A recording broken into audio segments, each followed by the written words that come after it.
بسم اللہ الرحمن الرحیم۔ السلام علیکم ناظرین، آپ کو میرے چینل پہ آنے کی دل کی گہرائیوں سے خوش آمدید۔ کفن چور کا واقعہ۔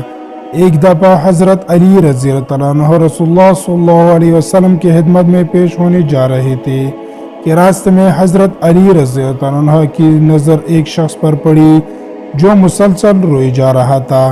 حضرت علی شیر خدا نے اس بندے سے رونے کا سبب پوچھا تو اس نے بتایا کہ میں بہت ہی بڑا گناہ گار بیٹا ہوں، مجھے اللہ تعالیٰ کے عذاب سے ڈر لگتا ہے، مجھے سمجھ نہیں آ رہی کہ میں کیا کروں۔ آپ حضور اکرم صلی اللہ علیہ وسلم کے خدمت میں میری معافی کی سفارش فرما دے۔ حضرت علی شیر خدا رضی اللہ عنہ اس شخص کو ساتھ لے کر حضور محمد صلی اللہ علیہ وسلم کے برگاہ میں پیش ہوئے۔ جب حضرت علی رضی اللہ عنہ حضور اقدس صلی اللہ علیہ وسلم کے سامنے گئے تو حضرت علی زار رکعتیں رو رہے تھے۔ حضور اکرم صلی اللہ علیہ وسلم نے دریافت فرمایا، اے علی اب کیوں رو رہے ہو؟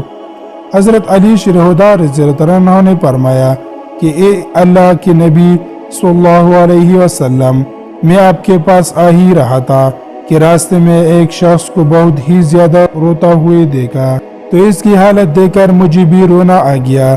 حضرت محمد صلی اللہ علیہ وسلم نے پوچھا، وہ شخص کہاں ہے؟ آپ رضی اللہ عنہ نے عرض کیا، یا رسول اللہ صلی اللہ علیہ وسلم، وہ شخص باہر کھڑا ہے۔ حضور اکرم صلی اللہ علیہ وسلم نے اس شخص کو اندر آنے کی اجازت دی تو وہ بندہ آپ صلی اللہ علیہ وسلم کے سامنے پیش ہو کر اتنا رویا کہ رسول اللہ صلی اللہ علیہ وسلم نے اس بندے سے پوچھا، اے نوجوان کیا ہوا ہے؟ تم اتنا کیوں رو رہے ہو؟ اس نے جواب دیا، یا رسول اللہ صلی اللہ علیہ وسلم، مجھ سے بہت ہی بڑا گناہ ہو گیا ہے۔ حضور محمد صلی اللہ علیہ وسلم نے فرمایا، مجھے بتاؤ کہ تیرا گناہ بڑا ہے کہ اللہ تعالیٰ کی رحمت بڑی ہے؟ اس بندے نے عرض کیا، یا رسول اللہ صلی اللہ علیہ وسلم، میرا گناہ بڑا ہے۔ پھر آپ صلی اللہ علیہ وسلم نے فرمایا کہ تیرا گناہ بڑا ہے کہ خدا کی قدرت بڑی۔ اس نے عرض کیا، یا رسول اللہ صلی اللہ علیہ وسلم، میرا گناہ بڑا ہے۔ حضور محمد صلی اللہ علیہ وسلم نے فرمایا کہ کیا تو نے شرک کا ارتکاب کیا ہے؟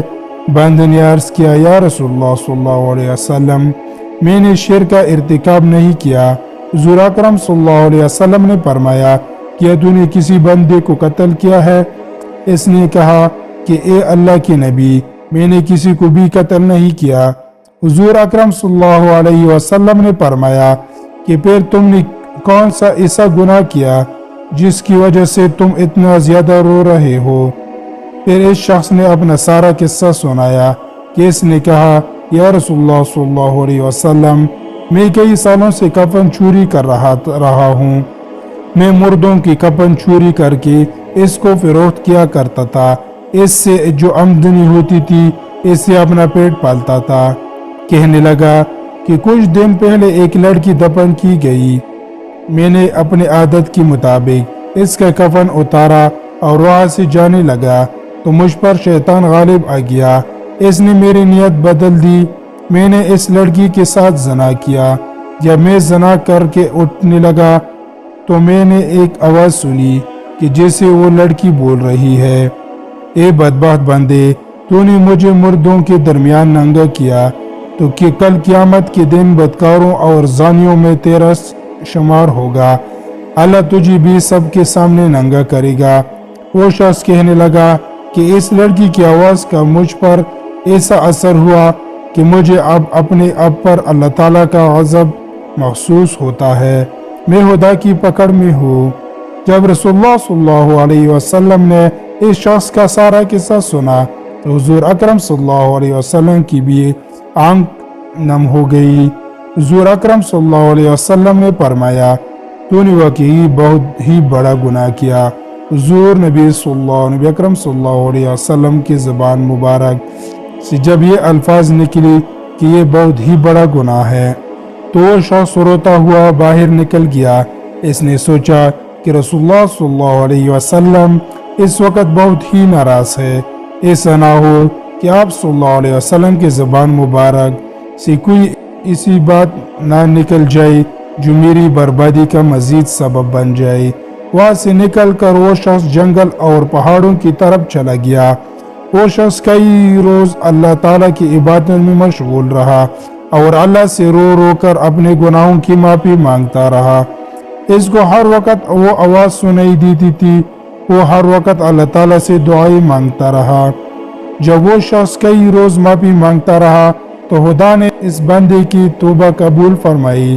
اللہ تعالیٰ کے حکم سے حضرت جبرائیل علیہ السلام حضور اکرم صلی اللہ علیہ وسلم کے پاس تشریف لائے اور سلام پیش کیا۔ حضرت جبرائیل علیہ السلام نے فرمایا، اللہ کی رسول صلی اللہ علیہ وسلم، اللہ تعالیٰ نے فرمایا کہ مخلوق کو پیدا کرنے والا، رزق دینے والا اور اپنے مخلوق کو معاف کرنے والا بھی میں ہی ہوں۔ تو حضرت جبرائیل علیہ السلام نے فرمایا کہ اللہ تعالیٰ نے فرمایا کہ میں نے اس نوجوان کی توبہ قبول فرما لی ہے، میں نے اس کے سارے گناہوں کو معاف فرما دیا ہے۔